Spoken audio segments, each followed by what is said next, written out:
is dan wel weer heel bijzonder. Hier is geen kiep. Het hele vliegveld is een mega groot vliegveld. Dus hier is niks te dwan. Hier mag ik 4 woorden wachten. All my loving, all my kissing, you don't know what you mean.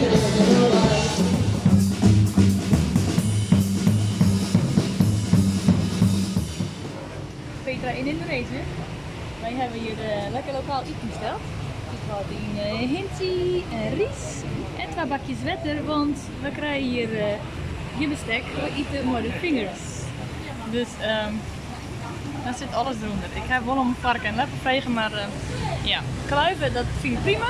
Maar ries en saus eten maar gewoon, dat vind ik wat lastiger. Oh ja, en hier hebben we nog een stinkje beef.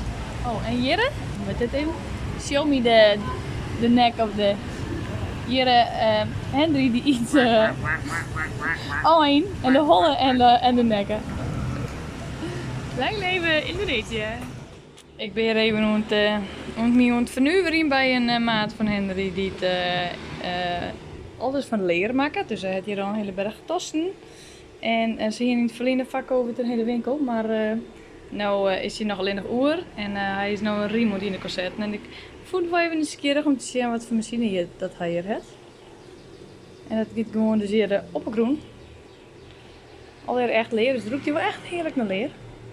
En nu zie ik echt dat het dus handgemaakt is en hoe het maken wordt. En hoe lang het wordt duurt, wat die riem hier ook weer heeft. Hoeveel handelingen er maken worden en wat voor materiaal er nodig heeft. Maar hij doet het vrek mooi en hij er wel handig in. Kom ik net te vol op de vingers in. Dit is het leven van Indonesië. We hier nu geen stroom. En ondertussen, ja, hier hing het er dus in op stroomkabel. En daar zit er nog in. En Wiels klimt er hier aan de andere kant mijn touwtje naar boven. En ik hoop dat we direct weer stroom hebben. Hier is Douwe. Ik wil even skeren. Wat vies je hiervan? Mooie constructie, dat net al. Hier is netjes alles opruimen. Als dat ze net meer nodig hebben om stroom. Mooi opgeruimd. Staat netjes. Mooi net.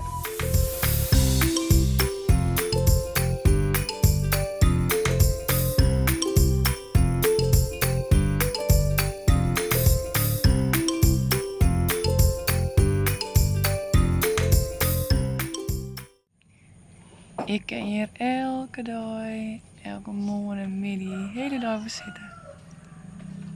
Het is zo'n mooi uitzicht vanuit het hostel waar ik zit. De riesvelden die ze met hart en ziel bewaken. Want degene waar er net nog in zitten, nou dat ries is haast klaar. En zo is die vrouw daar.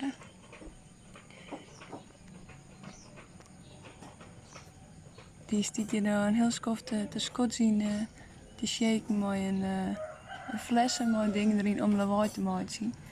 Dan doet ze die touwtjes om gewoon alle vogels uit te houden.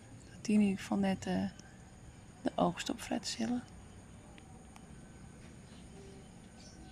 En dit gaat van de amoise betiet, stingen ze hier tussen de velden. En zo is dat veld, dat is dus nog net groot genoeg, dus daar hebben de vogels nog blijkbaar niks te herrie.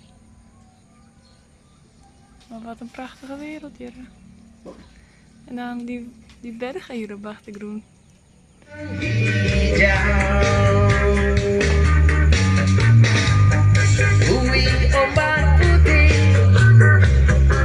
Karaoke, nummer kadang.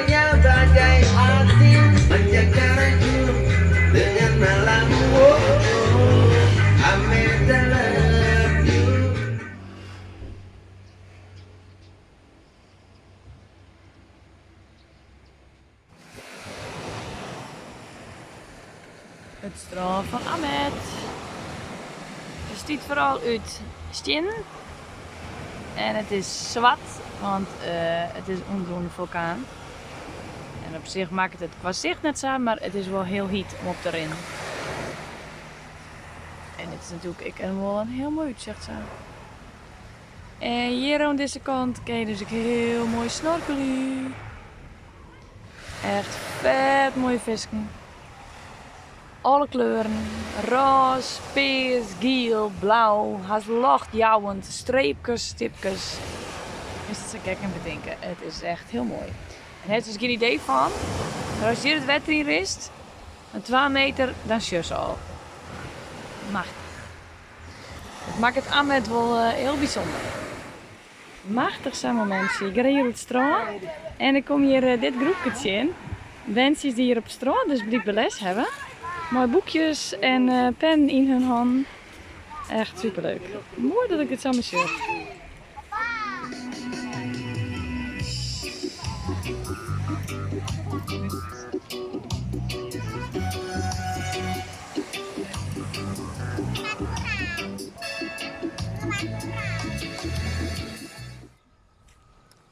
Het is tienerseizoen was betiet.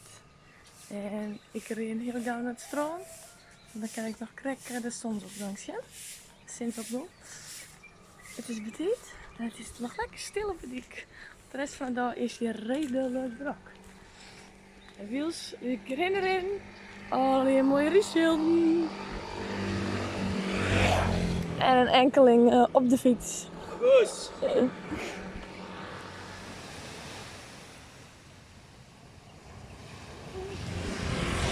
Dit is de warung van mijn maat. Warung Sariashi. En hier zit ik eigenlijk elke dag. En de warung is een mini-restaurantje. Waar ze meestal in deze bak dus eten. Hè? En in deze kan dus ik nog lekker zitten. Dus dat is wel altijd gezellig.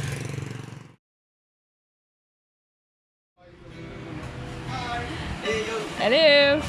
En die had hier een grauwe vis gewonnen. Zo krijg ik net lezen. Maar vast denk ik.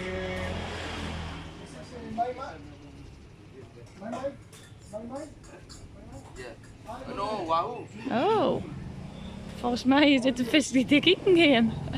Degene is goed maar een peer geven me ook een lunchen. En met deze man dus en zijn Filipijnse vrouw en Kadek. En ze hebben dus krijgen hoor. Volgens mij nemen wij dus deze vis maar potje en tiki. En de vis wordt bereid voor de barbecue straks. De chef Kadek. We hebben hier de luxe dat we gewoon een gratis koekenklas hebben. Van Kadek, die de chef is, ik wist, is in een 4-ster hotel. Dus de shop is daar bezig. En hier, ik heb geen idee wat je maakt, misschien je dat nou wat door de shop in. Maar het is mooi om te zien hoe rap wat er het doet. En wil ze vooral die daar zit te wachten zien. Binnen de man die bij de barbecue binnen. Want de rest van Barracuda wordt hier helemaal grilled. Zodat we aans niet te kennen. Wat een gezellig iets. Het is eindelijk tijd om te eten. En wat hebben we hier voor lekkers. En wat een gezellig iets. Superleuk als je Nijmegen kent. Koppels en families. Hartstikke gezellig.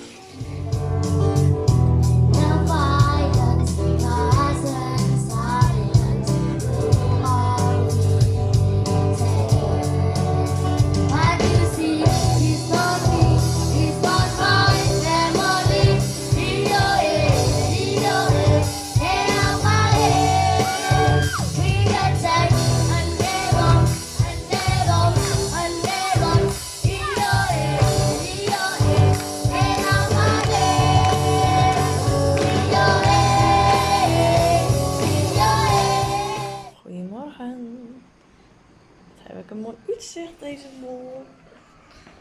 Vanaf mijn bed.